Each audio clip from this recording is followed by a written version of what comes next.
अब सभी श्याम भक्तों को जय श्री श्याम। श्याम भक्तों कैसे हैं आप सभी? उम्मीद करते हैं अच्छे होंगे। श्याम भक्तों अगर आप खाटू धाम जाते हैं, श्याम कुंड में स्नान करने की इच्छा रखते हैं, क्योंकि बहुत सारे श्याम भक्त ऐसे हैं जो बाबा श्याम के दर्शन करने के लिए गर्मियों में जाते हैं, और गर्मियों में जब जाते हैं तो उनकी इच्छा होती है बाबा के दर्शन तो कर ही करें, साथ में श्याम कुंड में स्नान भी कर लें। तो आज मैं आपको श्याम कुंड का एक ऐसा रहस्य बताऊंगा जिससे जानकर आप दंग रह जाएंगे। यानी श्याम भक्तों, आपने वीडियो तो इससे पहले बहुत सारी देखी होगी, परंतु ये वीडियो जो है बहुत ही इंपॉर्टेंट वीडियो है। अगर आप इस वीडियो को पूरा सुनते हैं तो बाबा श्याम की असीम महिमा आपके ऊपर बनी रहेगी, और आपको ये पता भी रहेगा कि हमें अगली बार खाटू धाम जाकर क्या नहीं करना चाहिए और क्या करना चाहिए। तो श्याम भक्तों, जैसे कि आप सभी को पता है, आप खाटू धाम पहुंचते हैं तो खाटू धाम पहुंचने से पहले श्याम कुंड के दर्शन करने चाहिए। कुंड से बाबा श्याम प्रकट हुए थे, और जहां से बाबा श्याम प्रकट हुए थे उस स्थली को तो दर्शन करना बहुत ही ज्यादा जरूरी हो जाता है। तो श्याम भक्तों, जब हम कुंड में जाते हैं तो कुंड में जाने के बाद हम देखते हैं उसमें बहुत सारे लोग स्नान इत्यादि वगैरह कर रहे होते हैं। स्नान इत्यादि का मतलब ये नहीं है कि हम उसे स्विमिंग पूल बना दे, यानी कि हम अपने बच्चों को उतार देते हैं बड़े बड़े तक, यानी उसमें जो कि कुंड में खड़े होकर स्नान करते हैं, कपड़े तक निचोड़ देते हैं, कपड़े तक धो लेते हैं। तो इस तरह से अगर आप करते हैं तो सावधान हो जाइए, क्योंकि कुंड में जाते हैं यानी एक ठहरे हुए जल, वो बहता हुआ जल नहीं है, कुंड है, जगह बनी हुई है जहां से लोग अपने घरों के लिए श्याम कुंड का जल तक लेकर जाते हैं। और मान लीजिए उसी जल में आप अपने कपड़े धो रहे हैं, उसी जल में मान लीजिए आप कुल्ला कर रहे हैं, उसी जल में आप मान लीजिए घंटों तक स्नान कर रहे हैं। अगर आप ऐसा कर रहे हैं श्याम भक्तों, तो ये आगे के लिए आपके लिए सही नहीं रहता, क्योंकि वो जो कुंड है सभी श्याम भक्तों का है। हर श्याम भक्त आना चाहता है और अपनी इच्छा से उस कुंड का पानी अपने ऊपर छिड़कना चाहता है। अगर जब आप कुंड में आते हैं तो थोड़ा सा जल हाथ में लेकर अपने ऊपर छिड़क लीजिए, अपने मुंह से तरह से हाथ में लेकर पोंछ लीजिए, और इस प्रकार से हाथों को पोंछने के बाद आप एक प्रकार से भगवान से प्रार्थना करते हैं, विनती करते हैं कि आपको वो अपनी छत्रो छाया में रखे। इस प्रकार से कुंड में जाकर प्रार्थना करना चाहिए। कुंड में जाने के बाद आपको 4 बार परिक्रमा करना चाहिए। कुंड की परिक्रमा कैसे करते हैं? जिस तरह से आप वहीं खड़े रहकर एक ही जगह खड़े होकर 4 बार घूम सकते हैं, परिक्रमा भी कर सकते हैं। अब मान लीजिए श्याम भक्तों, आप खाटू धाम आ रहे हैं शाम के समय, यानी कि आप खाटू धाम पहुंच रहे हैं 6-7 बजे शाम के समय, जब सूर्यास्त हो जाता है, और सूर्यास्त के बाद आप सोचते हैं कि खाटू धाम जाएं और वहां जाकर इसी प्रकार से अपने मुंह हाथों को धो लें।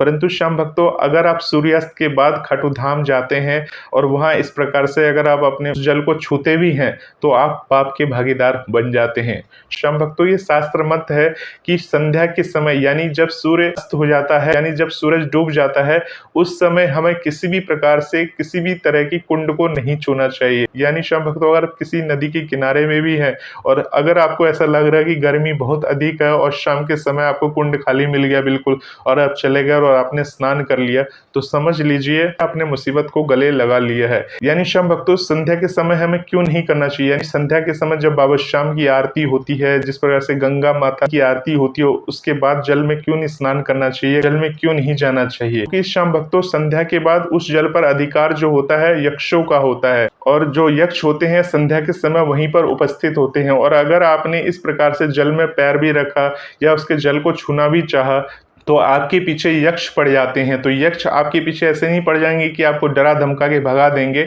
आपके जीवन में परेशानियां आनी शुरू हो जाएगी, आपके साथ कोई हादसा हो सकता है, आपके साथ कोई दुर्घटना घट सकती है, या आपके साथ कुछ भी हो सकता है आगे के लिए। यानी श्याम भक्तों, यक्ष गंधर्व हैं, सभी देवी देवताओं के ही रूप हैं, और वो उस समय में वहां उपस्थित होकर अपनी सेवा में लग जाते हैं। संध्या का समय जो होता है यक्षों का होता है, तो इसीलिए आपको श्याम कुंड, यानी श्याम कुंड के अलावा अगर आप किसी भी तीर्थ स्थान के नदियों में, तालाबों में स्नान करने के लिए सोच रहे हैं तो आज के बाद से सावधान हो जाइए, अगर आपको ये बात पता नहीं थी तो श्याम भक्तों, अगर आप किसी कुंड में या किसी नदी में स्नान वगैरह करना ही चाहते हैं तो ब्रह्म मुहूर्त से शुरू होकर सूर्यास्त से पहले पहले आपको ये कर्म कर लेना चाहिए। यानी सूर्यास्त के बाद तो आपको सोचना भी नहीं चाहिए। तो श्याम भक्तों, आप पूछेंगे कि जो लोग के घर में स्विमिंग पूल वगैरह होते हैं तो क्या उसमें भी नहीं करना चाहिए? तो श्याम भक्तों, स्विमिंग पूल की बात अलग हो जाती है, वो किसी तीर्थ पे नहीं है, यानी किसी तीर्थ तीर्थ का कुंड नहीं है, मैं यहाँ पे बात कर रहा हूँ किसी तीर्थ स्थल का, यानी जो भी पवित्र नदियां हैं जैसे गंगा है, यमुना है,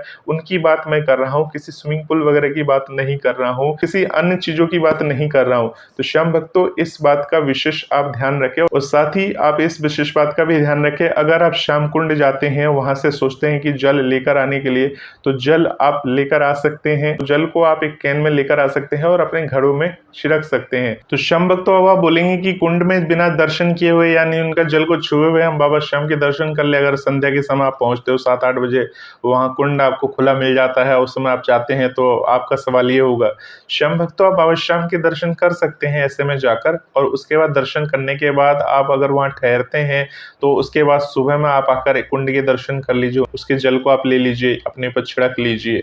तो इस प्रकार से आप कर सकते हैं। श्याम कुंड में कहते हैं कि नहाए या नहीं नहाए, अगर श्याम कुंड में डुबकी लगाना चाहते हैं तो श्याम कुंड में डुबकी लगा सकते हैं। अगर उसमें जल की मात्रा अधिक होती है तो उस समय आप डुबकी लगा सकते हैं। 1 बार या 3 बार डुबकी लगानी चाहिए और उस डुबकी लगाने के बाद बाहर आ जाना चाहिए। आपको अपने हाथ पैर को रगड़ रगड़ के धोना नहीं चाहिए, ना ही कोई भी तरह का मैल वगैरह छुड़ाना चाहिए कुंड के अंदर।